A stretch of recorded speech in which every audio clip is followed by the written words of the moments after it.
आज के इस विशेष कार्यक्रम में पधारने पर मैं माननीय मुख्यमंत्री महोदय का, माननीय उप मुख्यमंत्री महोदय का एवं सभी माननीय मंत्रीगण का हार्दिक अभिनंदन करता हूं, स्वागत करता हूं। बड़े ही हर्ष का विषय है कि हमारे माननीय मुख्यमंत्री महोदय जी के नेतृत्व में वर्तमान सरकार के 600 उपलब्धियों भरे दिन पूरे हुए हैं। तो मैं माननीय मुख्यमंत्री महोदय को और उनकी पूरी टीम को बहुत बहुत बधाई देता हूं। सर, इस मौके पर सूचना एवं जनसंपर्क विभाग द्वारा इस विशेष प्रेस वार्ता का आयोजन किया गया है। तो सर, सर्वप्रथम एक छोटी सी प्रस्तुति विभाग द्वारा एक फिल्म के माध्यम से बनाई गई है, तो आपकी अनुमति से सबसे पहले उसका दिखाना चाहेंगे।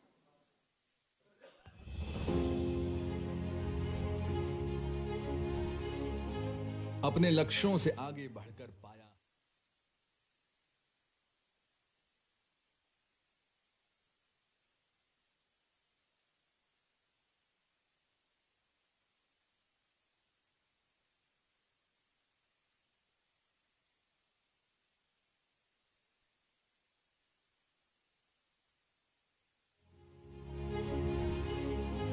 अपने लक्ष्यों से आगे बढ़कर पाया हरियाणा ने, जो नहीं हुआ था कभी उसे कर दिखलाया हरियाणा ने।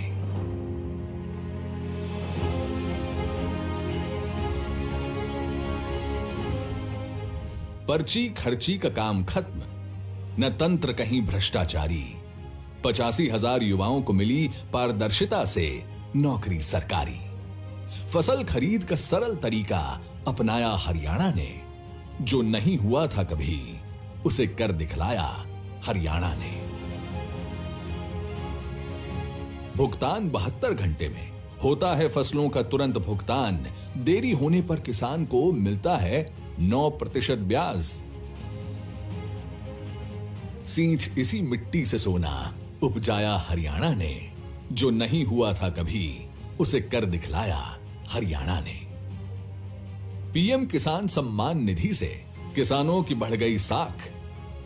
बिजली बिल में भारी राहत, जुड़े नए कनेक्शन 2.5 लाख। मेरा पानी मेरी विरासत अपनाया हरियाणा ने, जो नहीं हुआ था कभी उसे कर दिखलाया हरियाणा ने। अंत्योदय का दृढ़ विचार भी हम सब तक पहुंचाएंगे। सुख से वंचित परिवारों को मुख्य धारा में लाएंगे। घर घर नल से पीने का जल पहुंचाया हरियाणा ने, जो नहीं हुआ था कभी उसे कर दिखलाया हरियाणा ने। मुफ्त किताबें, पासपोर्ट, सस्ती शिक्षा से सुखी छात्र, नए अस्पताल, मेडिकल कॉलेज में ठीक हुए रोगी सुपात्र। कोविड संकट में भी विकास न रुकवाया हरियाणा ने, जो नहीं हुआ था कभी उसे कर दिखलाया हरियाणा ने। जरूरतमंदों तक राशन व बिजली के मुद्दे पर मिली जीत। हर एक खेत तक पानी पहुंचा, हरियाणा बना विकास का गीत। पंचायत व शहरी निकाय के अधिकारों में वृद्धि हुई है। अंतर जिला परिषद बनाया, विकास बढ़ा, समृद्धि हुई है। शिलान्यास व उद्घाटन का दौर चलाया हरियाणा ने, जो नहीं हुआ था कभी उसे कर दिखलाया हरियाणा ने। मंत्र मनोहर सेवा व्रत का गाया है हरियाणा ने, जो नहीं हुआ था कभी उसे कर दिखलाया हरियाणा ने। 600 दिन निरंतर काम, हरियाणा सरकार की ये पहचान। धन्यवाद का हार आपको पहनाया हरियाणा ने, जो नहीं हुआ था कभी उसे कर दिखलाया हरियाणा ने, उसे कर दिखलाया हरियाणा ने।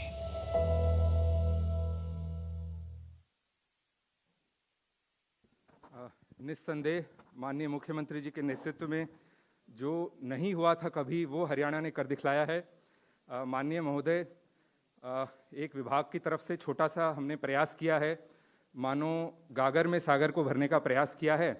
तो जो भी सरकार की उपलब्धियां रही हैं 600 दिन में, जो नई नीतियां रही हैं, उनको एक पुस्तिका में हमने संकलित किया है। तो माननीय मुख्यमंत्री महोदय से एवं सभी माननीय मंत्रीगणों से मैं अनुरोध करूंगा कि अपने कर कमलों से इस पुस्तिका को समर्पित करें।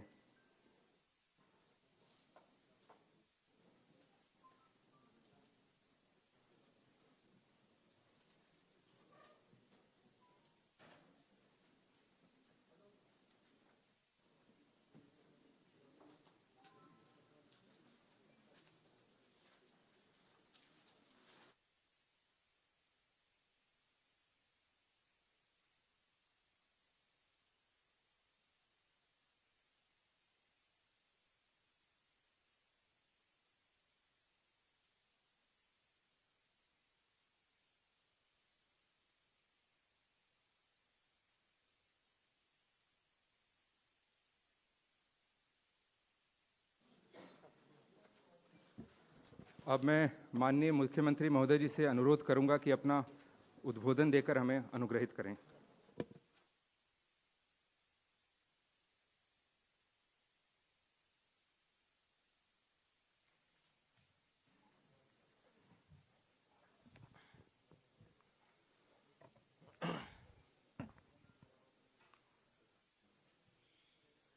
मित्रों, आज का ये जो प्रेस वार्ता का संदर्भ है, ये आपके सामने अभी हमारे डायरेक्टर पब्लिक रिलेशन ने स्पष्ट किया है। आज मैं अपने पूरे मंत्रिमंडल के साथ आपके साथ कुछ बातें शेयर कर रहा हूं कि हमारी ये जो दूसरी टर्म है, इसके आज ठीक 600 दिन पूरे हो गए हैं। ऐसे एक मन में विचार आया कि हमारे प्रतिद्वंदी, हमारे विपक्षी दल के लोग, खास करके कांग्रेस, हमको सालों का हिसाब पूछते हैं कि इस साल में क्या हुआ, इतने सालों में क्या हुआ। हमने कहा सालों का नहीं, हम दिनों का भी हिसाब बता सकते हैं कि कितने दिनों में क्या काम हुए। ये इस दूसरी टर्म के जो 600 दिनों का समय है, उपलब्धियां हमारी अपार हैं, लेकिन फिर भी एक बात का उल्लेख जरूर करूंगा कि इसमें अधिकांश समय, लगभग 400 दिन इस 600 दिन में से कोरोना महामारी के कारण से हमारी जो गति थी वो जितनी हम चाहते थे उतनी तो नहीं बन पाई। गति हमारी धीमी जरूर रही, लेकिन हम लगातार चलते रहे। अन्य विभागों के साथ प्राथमिकता के तौर पर इस कोरोना महामारी का मुकाबला करना, ये भी अपने आप में एक बड़ी चुनौती थी। और इस चुनौती को ध्यान में रखते हुए हमसे जो बढ़िया से बढ़िया बना वो हमने किया। इस चुनौती में बहुत काम ऐसे जो हमको पहली बार ही ध्यान में आए कि कोरोना की महामारी, उसमें ये विषय भी हो सकते हैं जिसका कभी पहले ध्यान नहीं दिया गया था, और इस महामारी के कारण से ही उनका आभास हुआ। हमने उसकी पूरी तैयारी की। पहली वेव जिसका समय मैं समझता हूँ मार्च 2020 से और अक्टूबर 2020, 7 महीने तक वो पीक पर पहुंची वेव। लेकिन दूसरी वेव मार्च से शुरू होकर के मई में ही पीक पर पहुंच गई, और पहले से 4 गुना 5 गुना ज्यादा ग्रेविटी उसकी थी। वो पहले वाली वेव के समय के हमारे सारे अनुभव, सारी सीख, ये दूसरे इस कोरोना के वेव के समय हमको उसका लाभ मिला, उन अनुभवों का, और सफलता से उसको हमने टैकल भी किया। इन 600 दिनों में अगर मैं ये कहूं कि कोरोना के साथ साथ आर्थिक सामाजिक दृष्टि से समाज में जो लोक हित के काम, लोक कल्याण के काम करने थे, उसमें भी हम पीछे नहीं रहे, लगातार आगे बढ़ते रहे। अपने को ध्यान में है कि कुछ काम तो हमने जो आज तक नहीं हुए थे और वो हमने किए हैं, करके दिखाए हैं। और उनके करने के पीछे की हमारी जो भूमिका है, वो भूमिका यही है कि समाज के हर व्यक्ति को हम उसके वांछित जो उसकी अपेक्षाएं हैं उसके अनुसार क्या दे सकते हैं। व्यक्ति को आगे बढ़ने की अपेक्षा होती है, उसमें उसको कैसे फैसिलिटेट किया जाए, कैसे उसको सुविधाएं दी जाए। जो अभावग्रस्त पीड़ित लोग हैं, कमजोर हैं, उनकी कमजोरियों को कैसे हम समाप्त करने में सरकार की भूमिका बड़ी निभा सकें। गरीब का कल्याण, ये हमारे लिए महत्वपूर्ण बात है। इसलिए समाज के प्रति जो संवेदनशीलता है उसको ध्यान में रखते हुए हमारा पूरा मंत्रिमंडल लगातार, यानी मैं कह सकता हूं कि हमारे साथियों ने सामान्य सरकारों में जो पहले जितना काम वो मंत्रीगण करते थे, हमने उससे डबल काम किया है, डबल शिफ्ट में किया है। अगर मैं 600 दिन की बात करूं तो हमने 1200 दिन का काम कर लिया इसमें। और हमारी तो जो पहली टर्म थी उसको भी अगर हम मिलाते हैं तो हमने पिछले 5 साल में भी 10 साल का काम किया। काम के नाते से हर हमारा साथी, और केवल मंत्रिमंडल के साथी ही नहीं, तो हमारे जितने भी ब्यूरोक्रेट्स हैं, जो हमारे अधिकारी हैं, जैसा उनको कहा, जैसा एक नीति के नाते, पॉलिसी के नाते जो बातें सरकार की ओर से बनाई गई उसको सिरे चढ़ाने में, नीचे उतारने में उन्होंने भरसक प्रयत्न किए, दिन रात एक किया। अगर विशेष उल्लेख की बात है तो इसमें परिवार पहचान पत्र की मैं बात करूंगा। ये एक ऐसा यूनिक कार्यक्रम जो सारे देश में हमने फैमिली आईडी का शुरू किया, सारे प्रदेश में। अभी तक व्यक्ति की पहचान आधार कार्ड से होती थी, लेकिन अब परिवार की पहचान फैमिली आईडी से होने लगी है। और जब हमने शुरू किया है तो इसको केंद्र सरकार ने भी बहुत बारीकी से अध्ययन करते हैं सब, उन्होंने इसको अपनाने का अपना संकल्प तय कर लिया है कि फैमिली आईडी के पायलट प्रोजेक्ट शुरू कराएं। एक पत्र निकला है, कुछ प्रदेशों के चीफ सेक्रेटरीज को कहा गया है कि इस फैमिली आईडी का अध्ययन करके एक पायलट प्रोजेक्ट का शुरू करना चाहिए।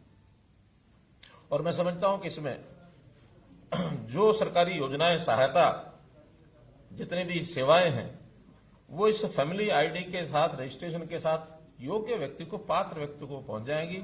अपात्र व्यक्ति उससे पीछे रहना पड़ेगा, उसको वो आगे ले नहीं सकता। कई बार व्यक्ति डबल फायदे भी ले जाते हैं। सरकारी योजनाओं में तो कई बार चेक नहीं होते, लेकिन इससे एक चेक लगेगा कि एक व्यक्ति एक योजना का लाभ एक व्यक्ति एक ही बार ले पाएगा। भ्रष्टाचार बहुत रुकेगा, फंड्स की प्रिफरेंस है वो कम होगी। तो एक यूनिक हमारा ये कार्यक्रम है जिसको हमने आगे बढ़ाया है। और आगे से जो सरकारी योजनाएं हैं, धीरे धीरे हम प्रयत्न कर रहे हैं कि वो सब उसी परिवार को मिलेंगी जो परिवार पहचान पत्र में रजिस्टर्ड है। बहुत लोग ऐसे भी कहते हैं कि हमको सरकारी योजनाओं की कोई आवश्यकता नहीं है, हमारे अपने संपन्न परिवार होने के नाते से सारी स्कीमें अपने आप हम अपना काम चला सकते हैं। और इसमें मैंडेटरी नहीं है परिवार पहचान पत्र, हमने छूट दी है, जिसको बनवाना बनवाएगा, जिसको नहीं बनवाना नहीं बनवाएगा। लेकिन ये शर्त तो हम लगा ही सकते हैं कि जिसको सरकार की योजनाओं का लाभ लेना है वो परिवार पहचान पत्र अवश्य बनवाएगा। तो इस नाते से हम आगे बढ़ रहे हैं। एक अच्छा हरियाणा, नया हरियाणा, स्वस्थ हरियाणा, सक्षम हरियाणा, शिक्षित हरियाणा, सामर्थ्य हरियाणा, ऐसे हरियाणा की कल्पना लेकर आगे चल रहे हैं। और हर व्यक्ति को शिक्षा मिले, उसके स्वास्थ्य की चिंता हो, उसको सुरक्षा मिले, उसको रोजगार मिले, स्वावलंबी हो, और उसका स्वाभिमान ये भी सुरक्षित रहे। क्योंकि स्वतंत्र देश के स्वतंत्र नागरिक होने के नाते स्वाभिमान ये बहुत बड़ी चीज होती है। किसी व्यक्ति को हाथ फैलाने की आवश्यकता न पड़े, बल्कि सरकार की योजनाओं का लाभ जो भी पात्र व्यक्ति है उसको अपने आप उसके घर तक पहुंचे। हमारी ये योजना, इसमें हम आगे बढ़ रहे हैं। सुशासन के नाते से जैसा 25 दिसंबर को हम सुशासन वर्ष, सुशासन दिवस हम मनाते हैं, इसमें भी बहुत आगे बढ़े हैं। आईटी के ऊपर आधारित सारी हमारी स्कीमें शुरू हुई हैं और इससे तत्परता बढ़ती है।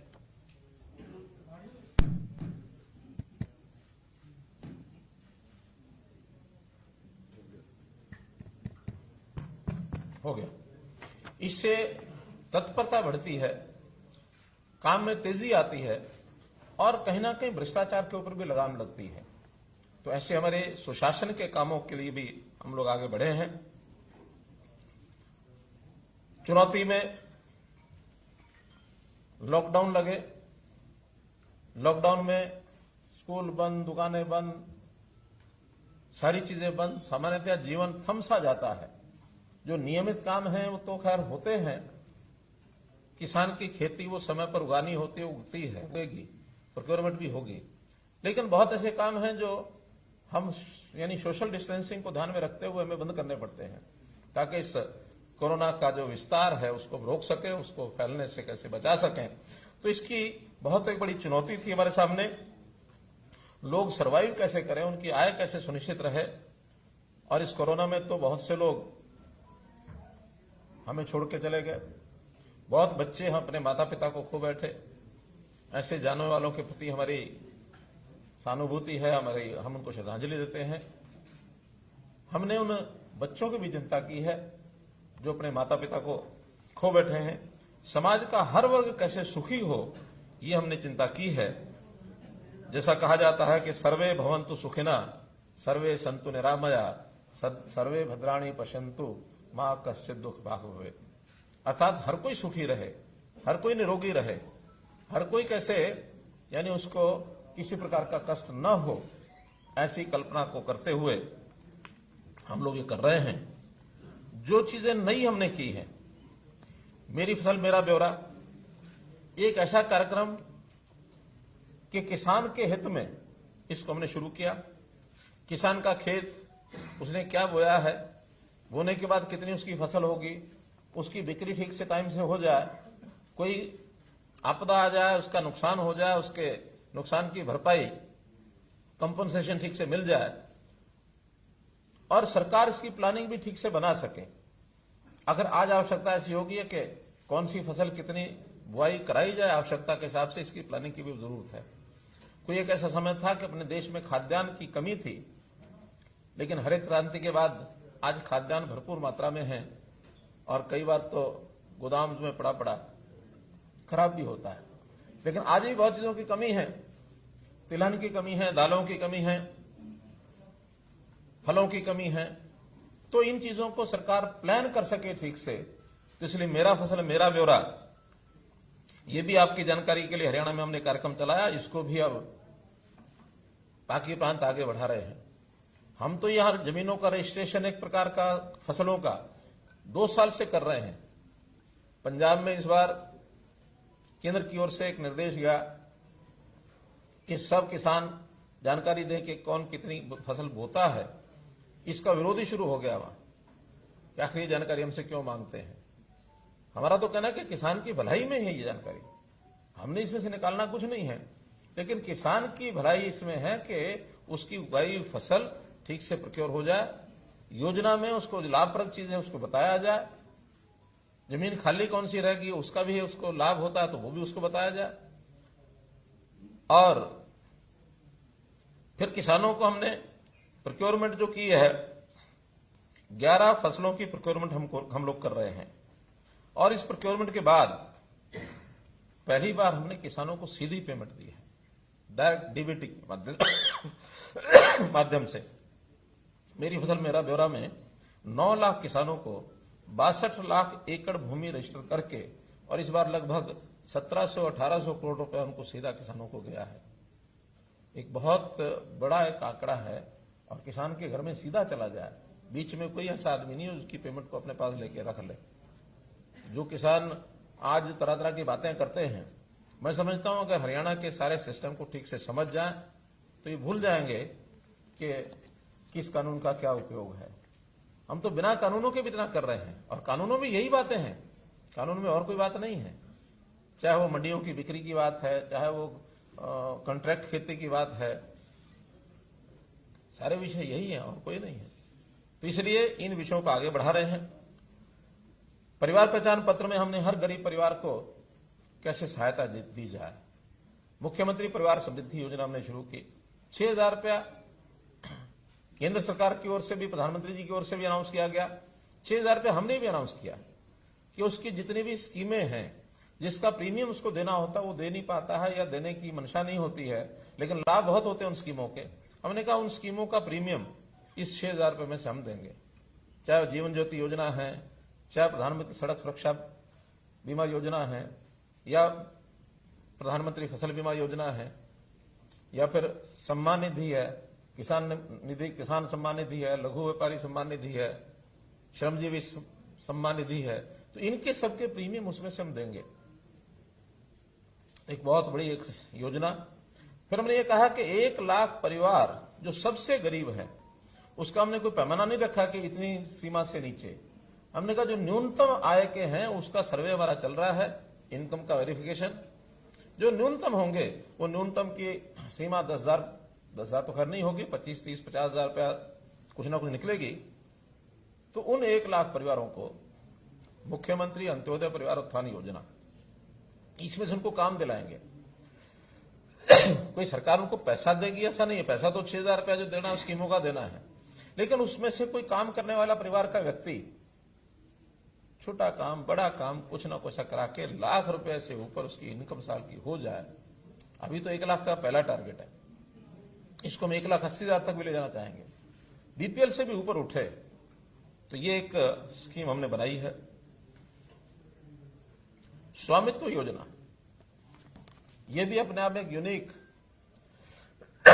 लाल डोरा को समाप्त करके और हर व्यक्ति को उसका परिवार की यानी उसका जो मकान है उसके नाम हो जाए रेवेन्यू रिकॉर्ड में, उसका वो यानी एक मलकियत होगी तो स्वाभिमान से वो भी रहेगा, मेरा मकान है, मैं इसका मालिक हो गया हूं।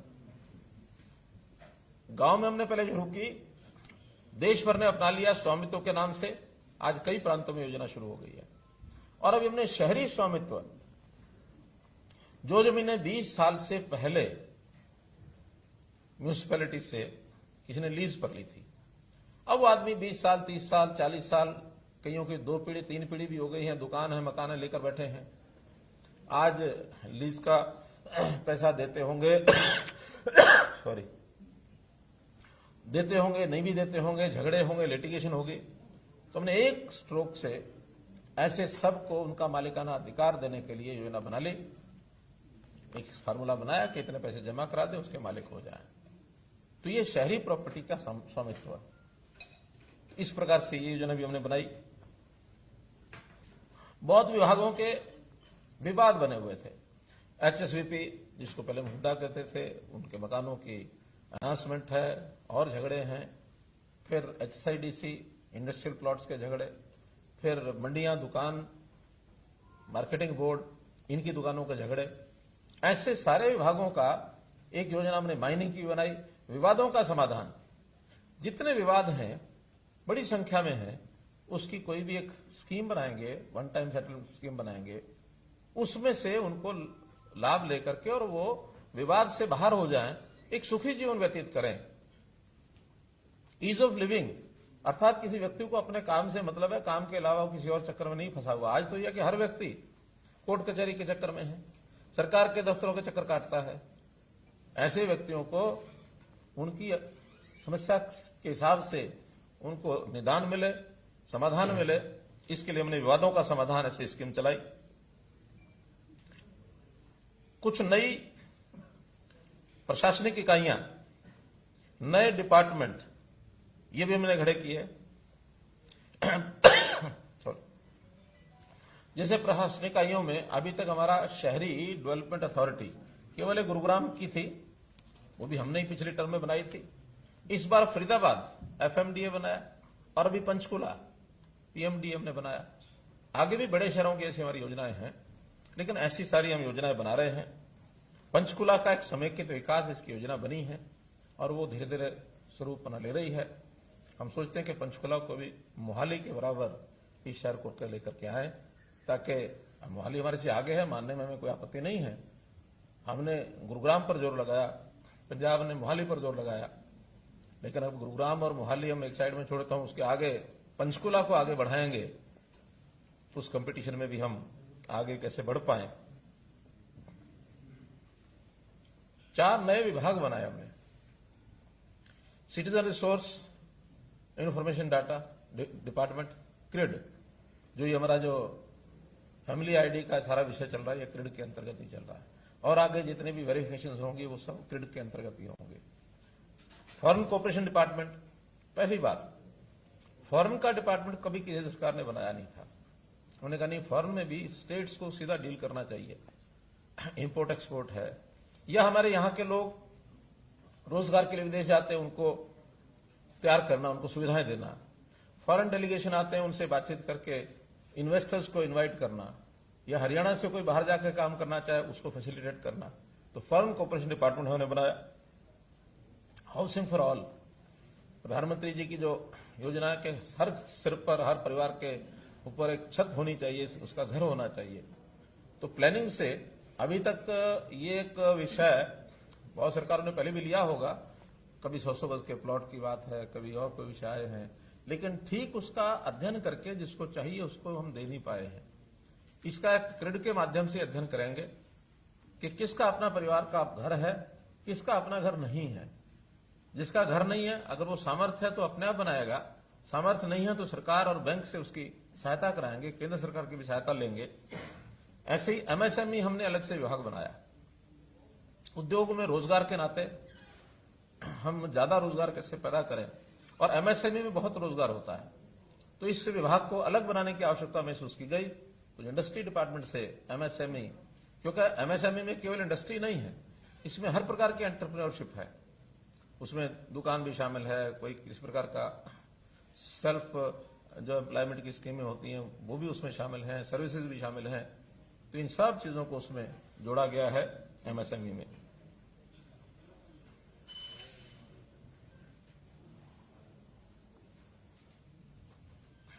पानी, हमने पानी की गंभीरता को समझा और पानी कैसे बचाया जाए, क्योंकि हमारे यहां पानी का स्रोत जो है बहुत लिमिटेड है। हमारा जो अधिकार है सॉइल का, उस नाते से हमारा जो पड़ोसी प्रदेश है वो उसमें उलझा के रखा हुआ है, सुप्रीम कोर्ट में विषय है, कब सुलझेगा कब नहीं सुलझेगा। हम लगे हैं कि लगातार उस सुलझाने की ओर आगे बढ़ रहे हैं, और हमने उसमें सुप्रीम कोर्ट में निर्णय भी करवाया है। अब तो केवल एग्जीक्यूशन का है कि एग्जीक्यूशन केंद्र सरकार करे या कोई और एजेंसी करे, वो और आगे बढ़ रहे हैं। लेकिन फिर भी जो पानी हमारा उपलब्ध है, हम उसका मैनेजमेंट क्यों नहीं ठीक करें। तो हमने उसकी द्विवार्षीय जल प्रबंधन योजना ये बनाई है कि इन 2 वर्षों में, हालांकि इस पर जितना काम कोविड के दिनों में हम पर्याप्त नहीं कर पाए, तो इन 2 वर्षों में फिर भी पर्याप्त, चाहे वो इरिगेशन डिपार्टमेंट की योजनाएं हैं, चाहे पब्लिक हेल्थ इंजीनियरिंग की योजनाएं हैं, ऐसे सबके माध्यम से एग्रीकल्चर की उसमें योजनाएं हैं, पानी को कैसे बचाया जाए। योजना हमने शुरू की, किसान धान को कम बोए, मेरा पानी मेरी विरासत, 7,000 रुपये प्रति एकड़ देने का यह काम किया हमने। विश्व बैंक ने भी इसको सराहा है कि ऐसी एक योजना जिसमें से पानी बचता है। 94,000 एकड़ लैंड पर पिछली बार पानी कम बोया गया, यानी धान कम बोया गया। इस बार 2 लाख एकड़ का हमने टारगेट रखा है। छोड़ दो,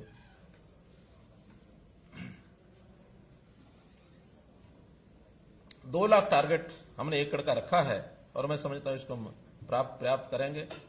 पानी का ट्रीटमेंट, ट्रीटेड वाटर, और उसको रीयूज करना, क्योंकि पीने के लिए तो पोर्टेबल वाटर हमें ताजा नहरी चाहिए, लेकिन बाकी सब चीजों के लिए ट्रीटेड वाटर को रीयूज करने की स्कीम हमारी बन सकती है। उस पर हम बना रहे हैं, और उसके कारण से भी पानी की हमारी खपत कम हम कर पाएंगे। इरिगेशन में माइक्रो इरिगेशन, जो काडा डिपार्टमेंट उसको मिकाडा बनाया, ताकि माइक्रो इरिगेशन के ऊपर हम लोग काम कर सकें, ताकि पानी की कैसे बचत हो। तो मित्रों, पानी पर हम लोग बहुत गंभीरता से विचार कर रहे हैं, ताकि कॉमन मैन को ये पानी कैसे मिले,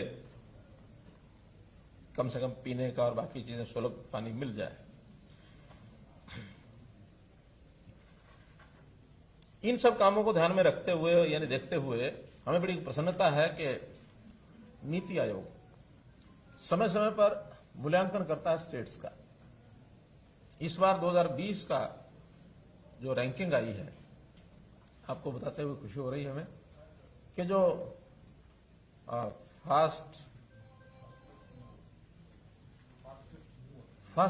फास्टेस्ट मूवर, जो जिनकी गति काफी तेज गति से बढ़ रही है, ऐसे प्रदेशों में, बड़े प्रदेशों में हरियाणा इज नंबर 1। बाकी प्रदेशों के आंकड़े 2019 से कोई 2 अंक, कोई 3 अंक, कोई 5 अंक उनकी रैंकिंग बढ़ी है, लेकिन हमारी रैंकिंग 10 अंक बढ़ी है। बड़ी स्टेट्स में सर्वाधिक है, केवल छोटी स्टेट्स में मिजोरम हमारे से आगे है, जो 12 अंक लेकर के छोटी स्टेट्स में प्रथम रहा है।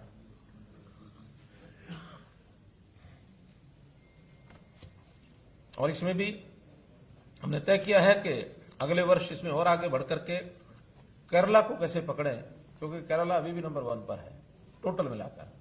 हमारे 67 रैंक है, उनकी 75 मार्क्स हैं रैंकिंग में। अभी भी हम 8 अंक पीछे हैं। जैसे इस बार वो 5 बढ़े हैं, हम 10 बढ़े हैं, 5 हमने कवर किए हैं। कोशिश करेंगे अगली बार उनसे हम पकड़ते हुए 8 अंक और उनके बराबर बढ़ जाएं। अगर वो 2-4 बढ़ते हैं तो हम 12-13 बढ़ जाएं, ताकि उनको पकड़ सकें।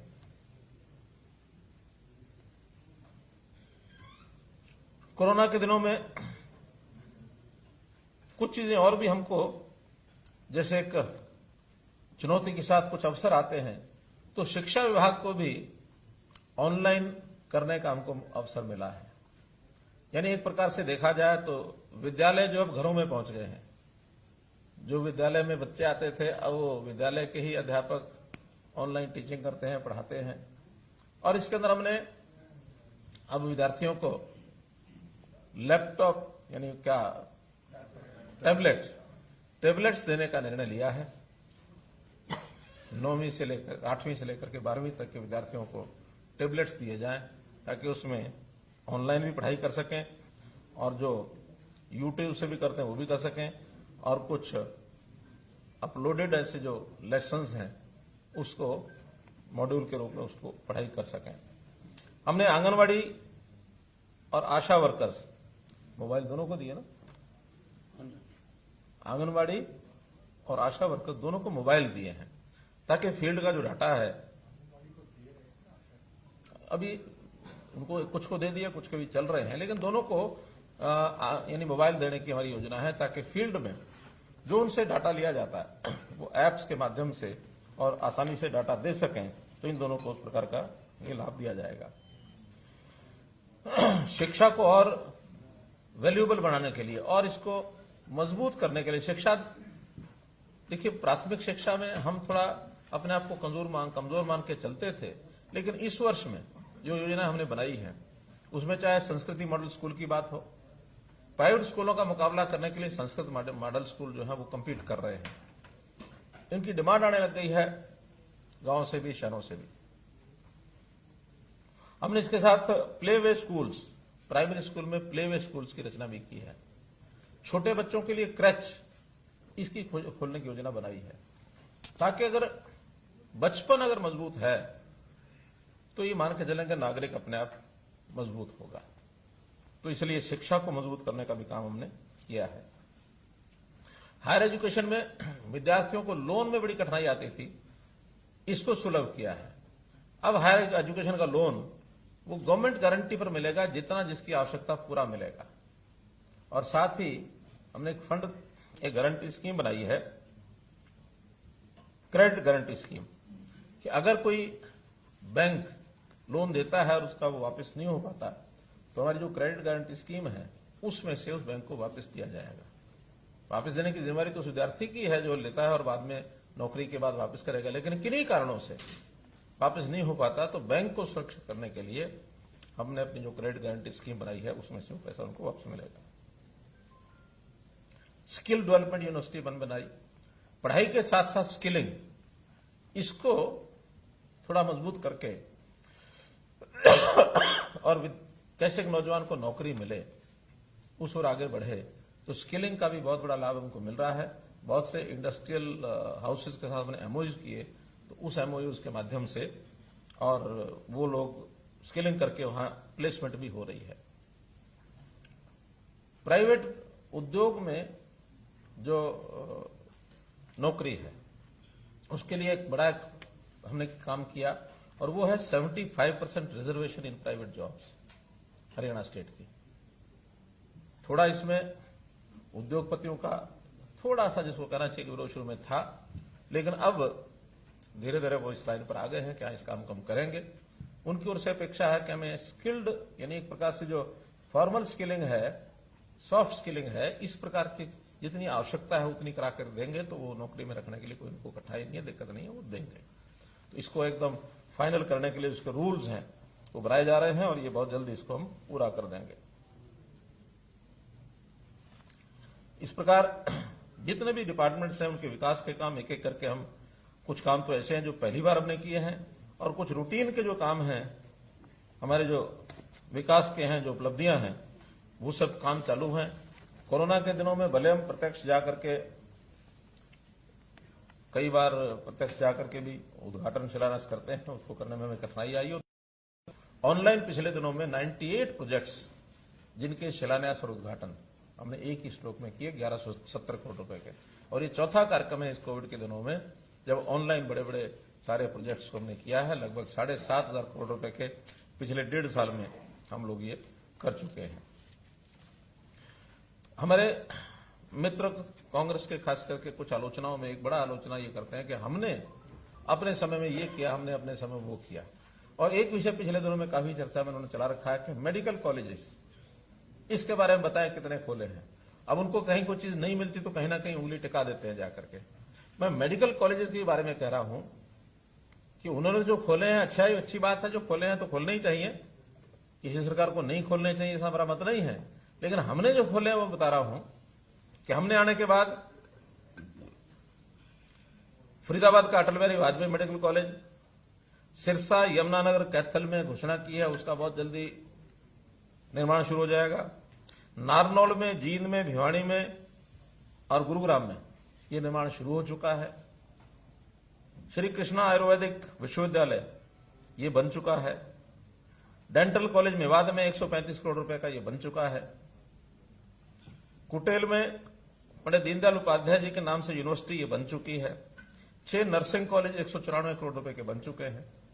और ये तो जो नए बनाए हैं वो बोल रहा हूं, जो पुराने भी पहले बनाए गए थे उसमें भी भवन खड़ा करने तक ही सीमित रहे, उन्होंने उसको आगे विस्तार नहीं किया उसका। हमने हर एक मेडिकल कॉलेज का विस्तार किया। और 2014 में जो एमबीबीएस की 750 सीटों का एडमिशन मिलता था, आज वो 1850 एमबीबीएस की सीटें इस साल एडमिशन हुए हैं, मोर देन डबल। आखिर ये हमारे वाले मेडिकल कॉलेज तो जब चलेंगे तब चलेंगे। ये तो पहले वालों का ही विस्तार किया, उसमें भी हमने पर्याप्त पैसा खर्च किया है।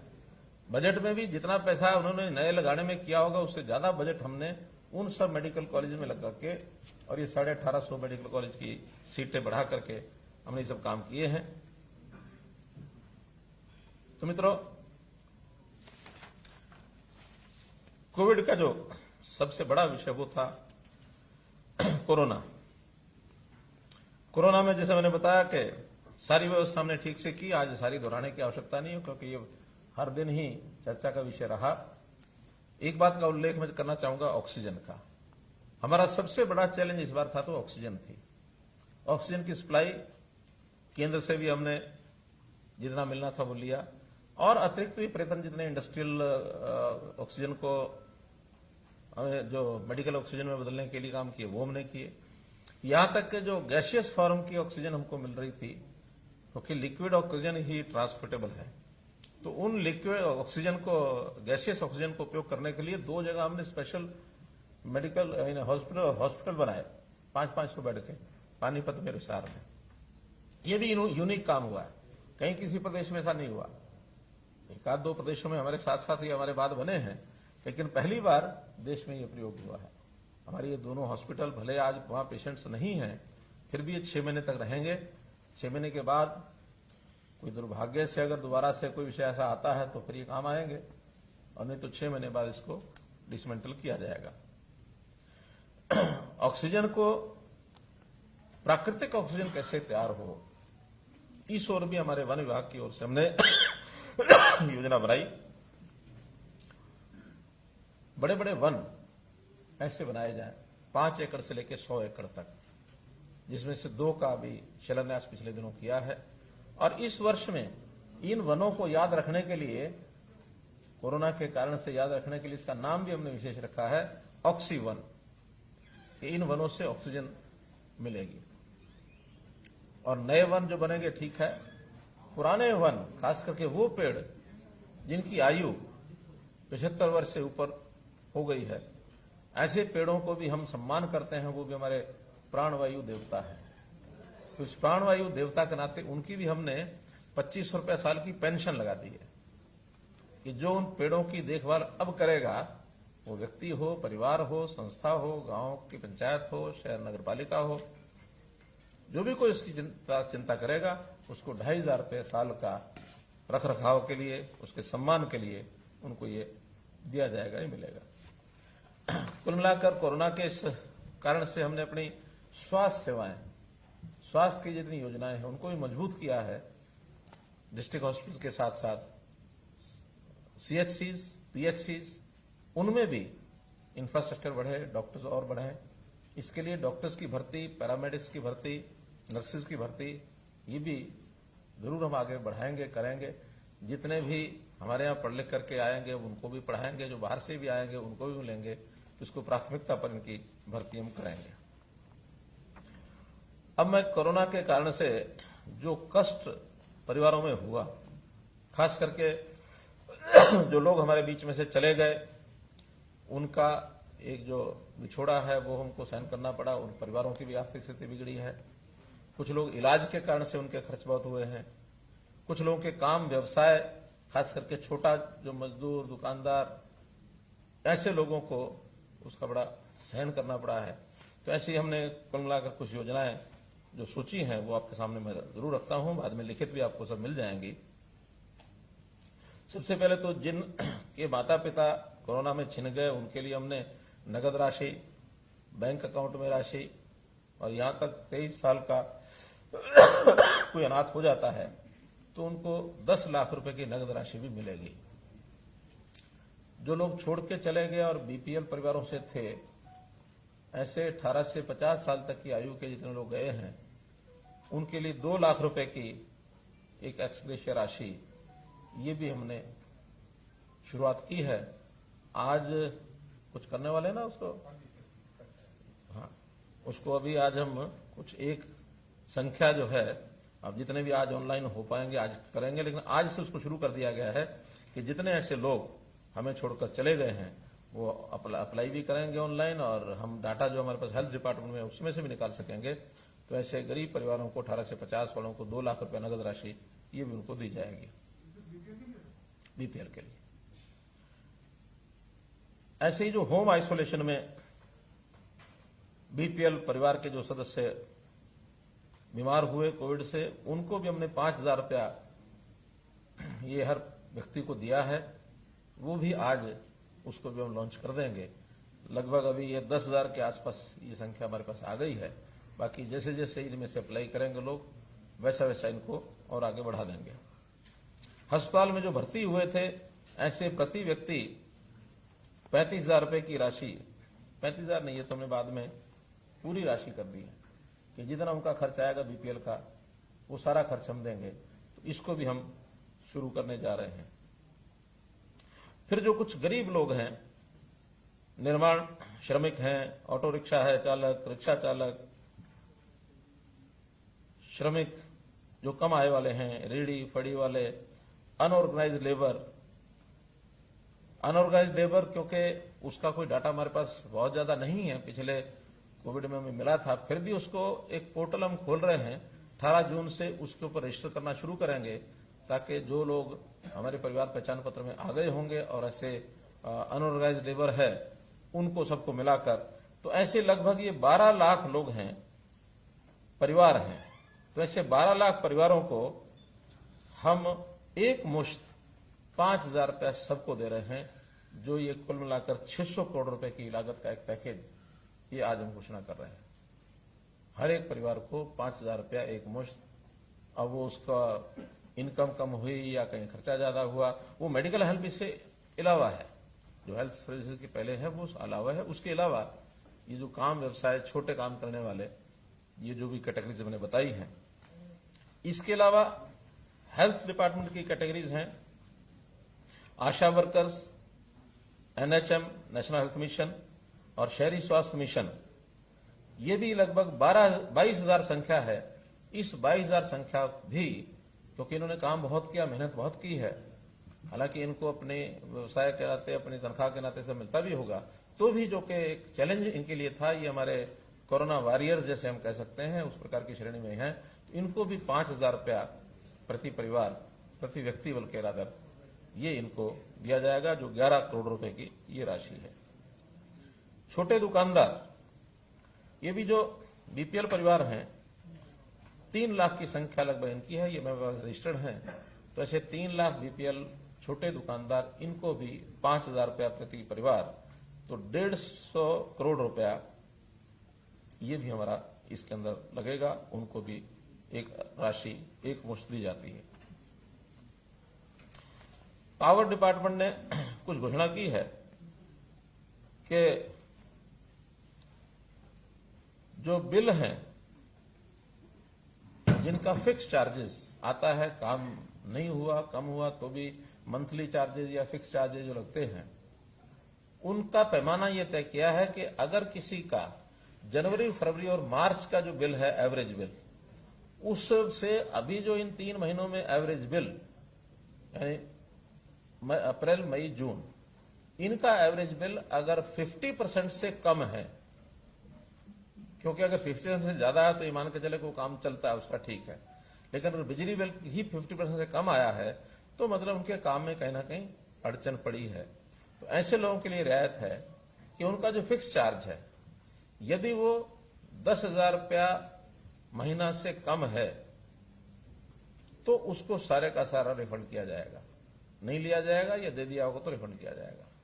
अगर 10,000 से कम है, 10,000 से या समझो 10,001 से 40,000 रुपए तक अगर फिक्स चार्ज है तो उनको 10,000 रुपए एक मुश्त ये रिबेट मिलेगा, और 40,000 से ऊपर अगर है तो 25% उसका रिबेट मिलेगा।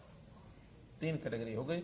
10,000 तक है तो पूरा माफ, 10,001 से 40,000 है तो 10,000 फिक्स, और 40,000 से ऊपर है तो 25%, अर्थात 40,000 भी है तो भी 25% में 10,000 हो जाता है, 44,000 है तो 11 हो जाएगा, 60 है तो 15 हो जाएगा। तो ऐसा करके एक पावर डिपार्टमेंट ने ये पिछली बार भी एक राहत दी थी, इस बार भी ये राहत उनको दी जा रही है।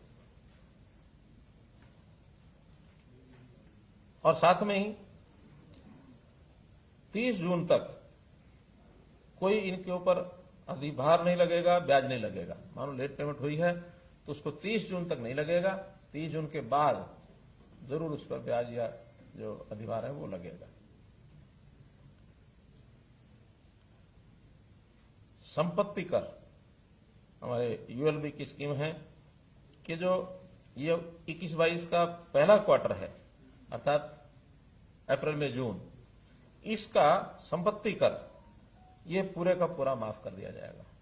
लगभग 150 करोड़ रुपए का ये खर्च जो है ये आएगा। ऐसे ही गुड्स ट्रांसपोर्ट, जो उन पर नहीं, non goods transport, goods transport पर तो रात नहीं है, लेकिन नॉन गुड्स ट्रांसपोर्ट जो माल नहीं ढोते हैं, सवारियां ढोते हैं, ऐसे मोटर व्हीकल्स को पहले क्वार्टर का जो मोटर व्हीकल टैक्स है वो नहीं देना पड़ेगा, यानी ये जो पहला क्वार्टर अप्रैल में जून, इसका भी 72 करोड़ रुपए का डिपार्टमेंट के ऊपर बोझ पड़ेगा। इनकी जो फिटनेस डेट है जो पहले खत्म हो गई थी उसको भी 30 जून तक बढ़ा दिया गया है, ताकि ये 30 जून के बाद अपनी फिटनेस ये करा सकते हैं। राशन का हमको पता है कि दीपावली तक केंद्र सरकार ने और ये तय किया है कि हर गरीब परिवार को दीपावली तक राशन मुफ्त मिलेगा, उसका कोई पैसा उनसे नहीं लिया जाएगा। एक कल ही हमारे डिप्टी सीएम ने कुछ इंडस्ट्री के लोगों से बातचीत की तो उन्होंने ट्रैक्टर्स को जो क्या बोलते हैं ट्रैक्टर को, ई ट्रैक्टर, इलेक्ट्रिक व्हीकल के नाते से वो डीजल से नहीं चलेंगे, बल्कि ई ट्रैक्टर इस नाते से उनका एक प्रावधान निकला है। तो ई ट्रैक्टर को प्रोत्साहन देने के लिए हम लोगों ने यह तय किया है कि इसका आज 600 दिन हुए हैं, तो 600 पहले ट्रैक्टर्स उनको अप्लाई करना होगा। एक तिथि निश्चित, तिथि तो नहीं की कोई निश्चित, 2 महीने 3 महीने कुछ करते हैं, 3 महीने, यानी अभी हम जून में हैं, तो जुलाई अगस्त सितंबर, 30 सितंबर तक जो लोग ट्रैक्टर बुक कराएंगे, खरीदना चाहेंगे, उनको ई ट्रैक्टर पर 25% का लाभ मिलेगा। और अगर वो संख्या 600 से ऊपर हो जाती है, क्योंकि अप्लाई करेंगे पहले, तो फिर बाय लॉट 600 लोगों को यह लाभ मिलेगा। 600 से कम रह जाते हैं तो सबको मिलेगा।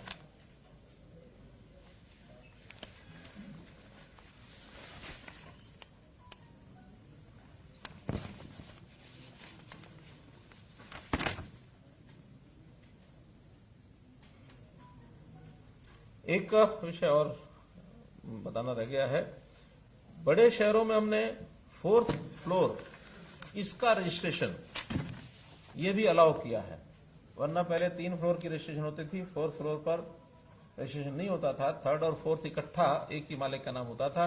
तो शहरी जो मकान है उनको इसका बहुत लाभ हुआ है, अपने एक फ्लोर को और बना करके किराया आदि पर वो दे सकते हैं, तो इससे उनकी आजीविका ये बढ़ी है। तो एक बड़ा काम ये किया है। अनऑथराइज कॉलोनीज 1200 से ऊपर कॉलोनीज ऐसी हैं जिन्होंने अप्लाई किया है, जिनकी मोडेलिटी तय हो रही है, उनको सबको हम जितनी भी ये सुविधाएं हैं, पानी की, बिजली की, सीवरेज की, एक डेवलपमेंट चार्ज उनसे लेकर के और इनको सबको रेगुलराइज करेंगे। वो प्रोसेस में है, बहुत जल्दी उसका एक अनाउंसमेंट हो जाएगी। तो 1200 कॉलोनी ऐसी हैं जिन्होंने रजिस्टर किया कि हम अपनी कॉलोनी का रेगुलेशन चाहते हैं। पावर जहां तक बात है, हरियाणा एकमात्र ऐसा प्रदेश है कि 67% गांव में और 24 घंटे बिजली ये अब जाती है, यानी ये उनको मिलती है। हमारा गांव जगमग गांव स्कीम के अंतर्गत अब धीरे धीरे ये 5200 गांव तक हम पहुंच गए हैं। हमारी योजना है कि बाकी बचे हुए गांव में जो 1/3 बचे हैं उनको भी हम पूरा करें, ताकि हरियाणा ऐसी पहली स्टेट बन जाए कि हर गांव में 24 घंटे बिजली वो जो मिलती है सबको दे सकते हैं।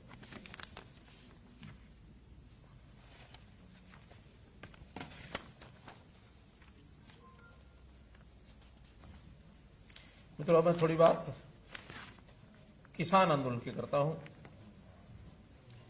देखिए, हमने किसान आंदोलन के बारे में पहले भी कई बार बताया, मैं फिर बता रहा हूं और आपके माध्यम से फिर आज 600 दिन पूरे होने पर मैं अपील भी करता हूं कि इन 3 कानूनों का कोई दुष्प्रभाव ऐसा नहीं है जिस प्रकार का प्रचारित किया जा रहा है। पीछे हमारे जो फार्मर्स थे, प्रोग्रेसिव फार्मर्स, उस दिन भी मैंने कहा था कि हम इनका उपयोग करना शुरू करें, एक बार इसको लागू होने दें। लागू होने के बाद कोई भी उसका दुष्प्रभाव होगा तो आखिर किसान भी इस देश के हैं, सरकारें भी इस देश की हैं, लागू करने वाले भी यहीं के लोग हैं। सब मिलकर के इसके ऊपर फिर विचार करेंगे कि हम लोग इस पर काम करने के लिए तैयार हैं। हम किसानों की सब सुविधाएं वो आज भी दे रहे हैं, आगे भी देते रहेंगे, कहीं इसमें कमी नहीं है। हाँ, लेकिन कुछ प्राथमिकताएं जो तय की हैं उसके अनुसार किसानों को भी सहयोग करना चाहिए। खास करके जो एक विषय में भी 2 विषय रादर बताने जा रहा हूं कि ट्यूबवेल कनेक्शंस ये हमने खोल दिए हैं, लेकिन एक ही शर्त लगाई है कि 35 हार्स पावर तक अभी प्राथमिकता पर हम देंगे, लेकिन 15 से ऊपर जो हार्स पावर है उसको माइक्रो इरिगेशन का जरूर जोड़ेंगे। अगर माइक्रो इरिगेशन का हमने प्रावधान नहीं किया यहां, जो कि पैसा सारा सरकार दे रही है, 85% सरकार दे रही है, तो इसका मतलब हम पानी के प्रति हमारा प्रेम नहीं है। पानी का संकट इतना ज्यादा है कि अगर हमने इसको ध्यान नहीं किया तो हमारी अगली पीढ़ियां पानी के बिना ही चिल्लाएंगी। एक बहुत बड़ा संकट आगे खड़ा होगा। तो हमारा ये दृढ़ निश्चय है कि पानी को जरूर बचाएंगे। सरकार यानी किसान की फसल को कम नहीं होने देंगे। माइक्रो इरिगेशन पर भी फसल कम नहीं होती है, उसका एक सिस्टम बनाना पड़ता है, और जो सिस्टम बनाएगा उसको हम पावर कनेक्शन देते चले जाएंगे। ये जो आ रहा है कि इस बेल्ट में बंद कर दिए, उस बेल्ट में कनेक्शन बंद कर दिए, सब गलत है। 35 से ऊपर भी, जब ये 35 वाले सारे कंप्लीट हो जाएंगे उसके बाद ऊपर के वो भी माइक्रो इरिगेशन के साथ उसको खोलेंगे। 100 मीटर से नीचे अगर पानी चला गया तो अनिवार्य रूप से ही माइक्रो इरिगेशन जरूरी है। 100 फुट से अगर नीचे चला गया तो अनिवार्य माइक्रो इरिगेशन है। 100 फुट से ऊपर है तो थोड़ी रिलैक्सेशन अगर छोटी मोटर है तो दी जा सकती है। तो इसलिए बिल्कुल स्पष्ट एक संकेत हम देना चाहते हैं, हमारी नीति है कि पानी बचाएंगे तो अगली पीढ़ियों को सुख पाएंगे वो। इसलिए इस पर 100 फुट से नीचे माइक्रो इरिगेशन सब्सिडी तो वाकई में भी है। 85% सब्सिडी सब जगह है, 100 से नीचे नहीं, बाकी जगह भी है। क्यों हमारे हैं? सब जगह है, सब जगह है, कोई 100 से नीचे नहीं, सब जगह ही है वो। और एक दूसरा विषय, इस बार हमने बाजरे की खरीद की। एक बहुत अच्छा संदेश उसका गया कि हम हरियाणा में बाजरा खरीद रहे हैं और सबका खरीद रहे हैं। संयोग से 7 लाख मीट्रिक टन से ऊपर हमारी खरीद हुई। लेकिन उसमें एक पहलू ऐसा जिसको मैं दुर्भाग्यपूर्ण कहूंगा कि राजस्थान खरीदता नहीं है, और राजस्थान का किसान भी, क्योंकि रेट का अंतर बहुत है, रेट का अंतर यानी उस समय सीजन के दिनों में भी 400-500 रुपया होता है, बाद में तो हमको बहुत सस्ता बेचना पड़ा। लेकिन 400-500 रुपए के लालच में राजस्थान का किसान हमारे यहां बेच के जाता है। और दूसरा, कुछ लोग बाहर से सस्ता ला करके, व्यापारी भी किसान के नाम से बेच जाता है, हमें नुकसान उठाना पड़ता है। और ये जो नुकसान होता है ये अल्टीमेटली तो हरियाणा के किसान का नुकसान है, क्योंकि वही पैसा जो बचेगा वो किसान के खाते में कहीं और देंगे हम। बहुत सी योजनाएं हमारे पास किसानों की हैं। इस बार 700-800 करोड़ रुपए से ऊपर नुकसान इसका गया है हमारा, जो हमने दोबारा से बेचा है उसको, क्योंकि अपनी खपत बहुत कम है। बहुत मुश्किल से 1.5 से 2 लाख मीट्रिक टन हरियाणा की बाजरे की खपत है जो पीडीएस में हम देते हैं, बाकी सब बेचना पड़ता है। तो इस बार हमने बाजरे के लिए भी कहा है कि उसकी खेती भी कम करो, और कम करने के लिए एक योजना जिसे मेरा पानी मेरी विरासत योजना बनाई थी हमने 7,000 प्रति एकड़ की, बाजरे की हम योजना दे रहे हैं। क्योंकि बाजरे में पानी वाला विषय नहीं है, बल्कि पानी तो बाजरे में कम लगता है, लेकिन बाजरे की खपत तो उतनी नहीं है जितनी उपलब्ध होती है। इसलिए उसकी जगह दालें लगाएं, मूंग लगाएं, उड़द लगाएं, अरहर लगाएं, कपास बोएं। तो ये चीजें अगर करेंगे तो उनको 4,000 रुपया प्रति एकड़, जिन्होंने पिछली बार बाजरा बोया था और इस बार दाल पर तिलहन पर शिफ्ट हो गए, उनको 4,000 रुपया प्रति एकड़ उनको अनुदान मिलेगा।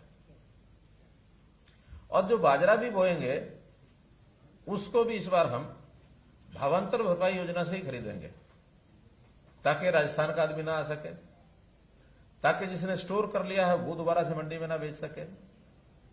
क्योंकि स्टोर करने वाले आज भी स्टोर कर गए हमारे यहां सस्ता खरीद के, कि अब जब मंडी खुलेगी तो हम सरकार को 250 फिर बेच देंगे। तो वो रोटेशन चलता रहेगा।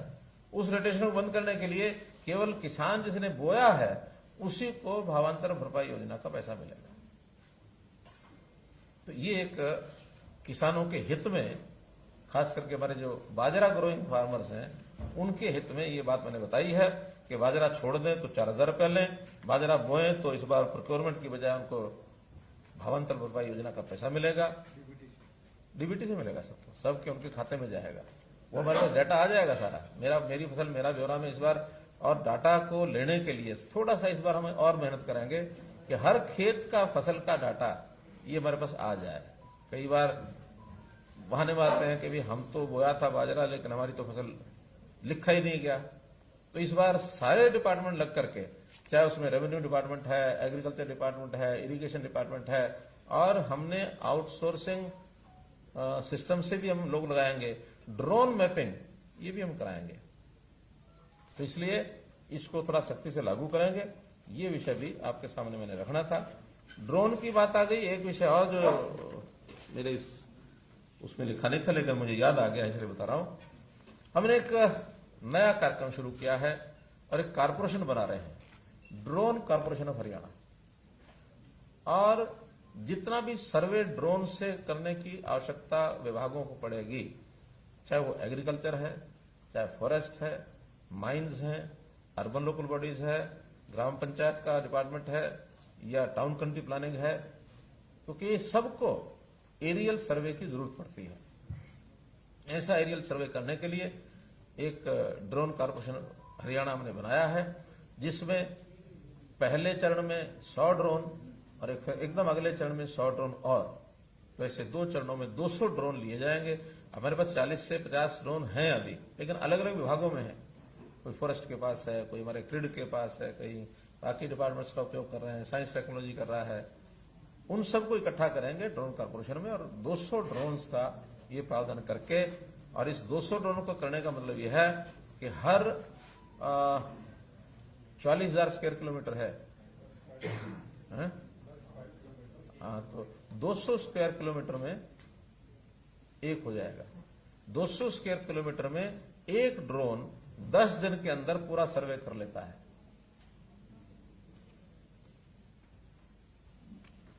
तो ऐसा ये बड़ा महत्वाकांक्षी हमारा कार्यक्रम है, जिससे बहुत प्रकार की समस्याएं हमारी खत्म होंगी।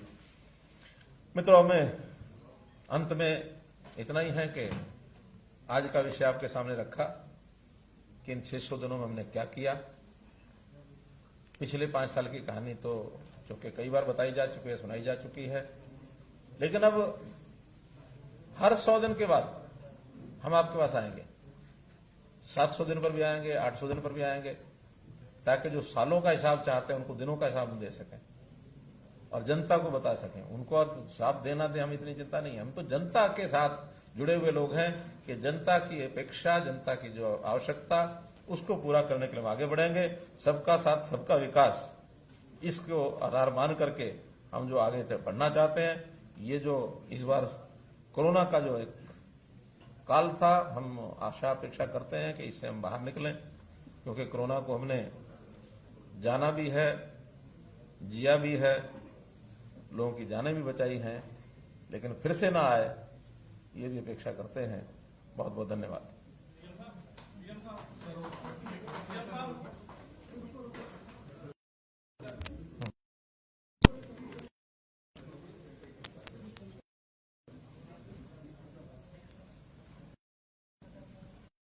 इसको कराएं।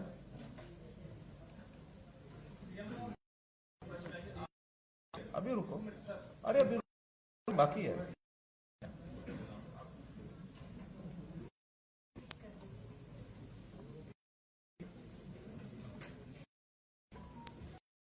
जी,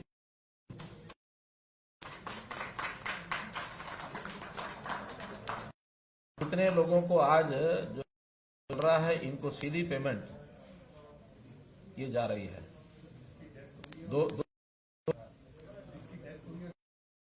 हाँ, 2 लाख रुपया इन सब परिवारों को जैसे स्क्रोल हो रहा है, उनका ये हो रहा है। ये 5,000 का है। ये 5,000 जो राशि है, उन लाभार्थियों को ये पैसा टोकन रखा है, क्योंकि बड़ी संख्या है तो बड़ी रहेगा। 2 तीसरा 2 ही है। तो मित्रों, ये आज हमने लॉन्च किया है, पहुंचना शुरू होगा। काफी बात हो गई है, फिर भी पहले करना। आपने सबका किया दिया, ठीक है, लेकिन मीडिया के लिए भी सर आप कुछ बोलती ना हो कि हम लोग सर या तो कोविड के इसमें ऐसा जरूर सोच के करूंगा।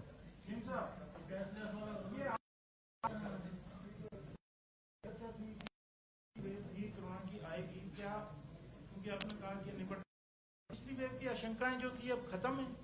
नहीं, देखिए, हमने नहीं कर ली है। हम कभी भी लापरवाही नहीं बरतेंगे, लेकिन जैसे मैं एक वाक्य प्रयोग किया करता हूं, hope for the best and be prepared for the worst also. तो हम तीसरी वेव आए या जो अभी ब्लैक फंगस का विषय है, किसी प्रकार की कोई भी कठिनाई आएगी, उसमें हमारा हेल्थ डिपार्टमेंट, एजुकेशन डिपार्टमेंट, बाकी संबंधित जितने विभाग हैं, सब लोगों ने अपनी अपनी तैयारी कर रखी है। और मैंने तो कहा कि अपेक्षा हमारी यह है कि ना आए, इसमें से हम सुरक्षित बाहर निकल जाए। आएगी तो हम तैयार हैं। एक मिनट, हाँ, एक मिनट, हाँ। 6 महीने में डिसमेंटल हो जाएंगे। 6 महीने तक तो आखिर 6 महीने तक तो हम प्रतीक्षा करेंगे ही ना। 6 महीने के बाद उनको हमने बना के रखना है कि नहीं रखना है, क्योंकि टेंटेड एक अकोमोडेशन है और टेंटेड अकोमोडेशन बिना किसी यूज के खड़ा रखना ठीक नहीं है। हमारा पहला टेंडर 6 महीने का हुआ है, एक्सटेंडेबल अप टू नेक्स्ट।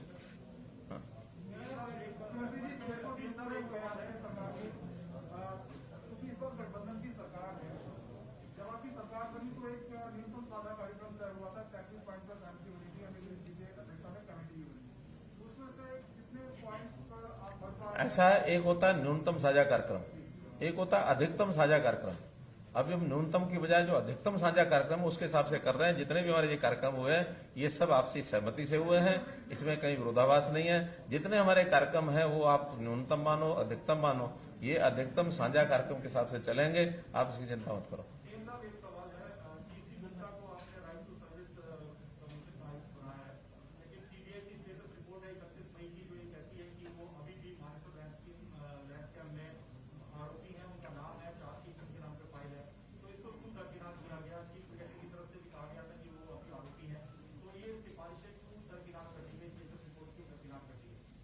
देखिए, एसीएस जो होता है ना, वो इस पद से भी बड़ा काम है।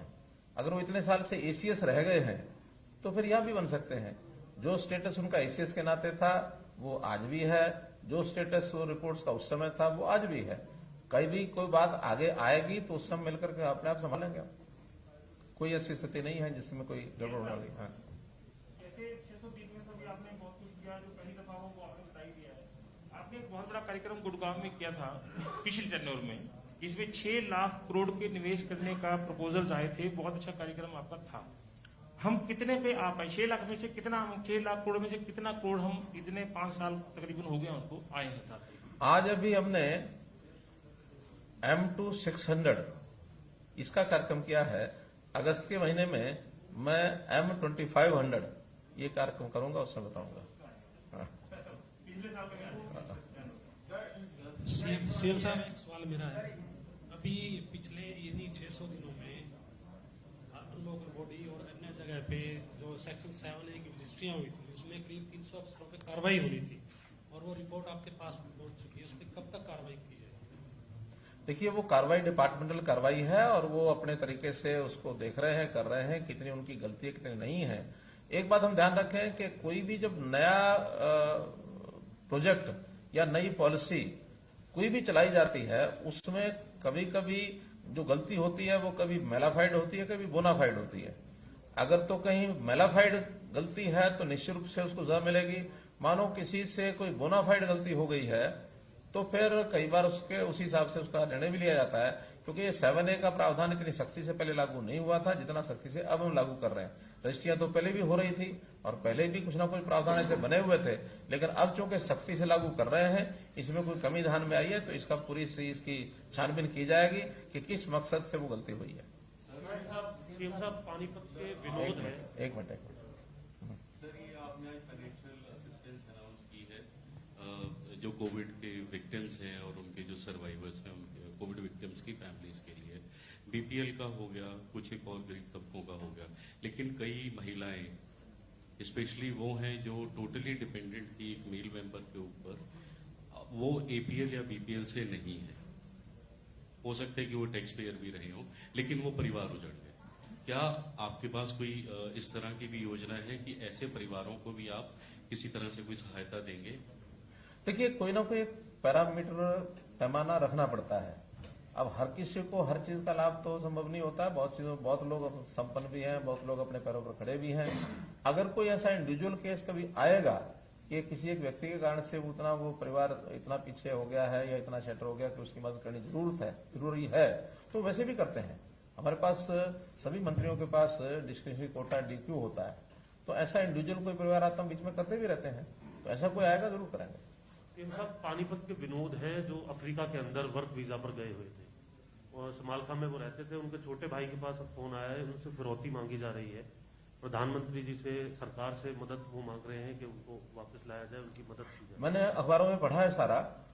संयोग से आज मैं दिल्ली जा रहा हूं तो ये विषय मैं वहां जरूर करूंगा, होम मिनिस्टर से करूंगा कि उनकी क्या मदद हो सकती है। फिर वो फॉरेन अफेयर मिनिस्टर्स जो हमारे MEA है तो उनके माध्यम से या जो भी सहायता करनी होगी जरूर करेंगे। हमारे हरियाणा का कोई व्यक्ति वहां फंसता है तो उसकी सहायता करना हमारा काम है। सीएम साहब, एक फरीदाबाद का जो मामला आपके सामने आया है कि सुप्रीम कोर्ट के जो आदेश हुए हैं, 10,000 परिवार जो हैं वो बेघर हो गए हैं। अब वो 10,000 परिवार कहाँ जाएं, क्योंकि अब सरकार ही उनको संभाले, क्योंकि सारे अधिकारियों की तरफ से ही उनको पहले क्लियरेंस दी गई थी जब भी वो वहां स्थापित हुए। अब 10,000 परिवार उजड़ गए हैं, तो उनके लिए सरकार क्या करे? पहली बात तो ये जो क्लियरेंस वाला विषय है ये कहीं अधूरा है। कई बार क्या होता है, अनऑथोराइज कॉलोनीज बनती हैं, इलीगल कंस्ट्रक्शन होती है, वो एरिया फॉरेस्ट का एरिया है और उस एरिया में बिना किसी परमिशन के वो सारी चीजें हुई हैं। ये भी है सत्य उसमें कि बहुत से दिल्ली के परिवार जब दिल्ली में से उनको उजाड़ा गया या उनके खिलाफ कार्रवाई की गई तो वहां जाकर के सेटल हो गए। वहां तो सड़कें जो हैं वो भी दिल्ली वालों ने बना के दे रखी हैं, जो कनेक्शन है वो भी दिल्ली वालों ने लेके दिए हुए हैं, वोटर्स वो लोग दिल्ली के हैं। हरियाणा के भी कुछ हो सकते हैं, ऐसा नहीं हो सकते। तो ऐसा कुछ तो परिवार छोड़ करके अपने अपने जहां लोग आए थे वहां से चले गए, लगभग 50% लोग। फिर भी क्योंकि सुप्रीम कोर्ट का ऑर्डर है, एग्जीक्यूट तो होगा ही, लेकिन उनकी रीसेटलमेंट की जो योजना हरियाणा के जो लोग होंगे और हरियाणा के लोग यानी काम करते होंगे यहाँ, उनके लिए रीसेटलमेंट स्कीम का विचार कर रहे हैं। डिप्टी कमिश्नर को कह दिया, उस विचार करके कोई ना कोई बना रहे हैं। सर, जो कंपनसेशन दिया जाता है कोरोना वाली एक जिनकी डेथ हुई है, तो अभी तक उसका कुछ हुआ नहीं सर। और दूसरा सर उसमें ये कि जो पुलिस वाले जो इस दौरान जिनकी डेथ हुई है उनका मुआवजा कम कर दिया गया। नहीं, कोई कम नहीं किया, 30 लाख रुपया है। 20 कर दिया गया। नहीं 30 ही है कोई। हाँ, HDFC बैंक में अगर किसी का अकाउंट है तो 30 लाख वो अलग है और ये 30 लाख अलग है, तो 60 लाख मिल जाता है उनको। और दूसरा आपने कहा कि वो पैसा जो आज हमने ये लॉन्च किया है तो जिनकी डेथ हुई उनको आज शुरू कर दिया है, वो 2 लाख रुपया उनको जाना शुरू हो गया है। बहुत बहुत धन्यवाद।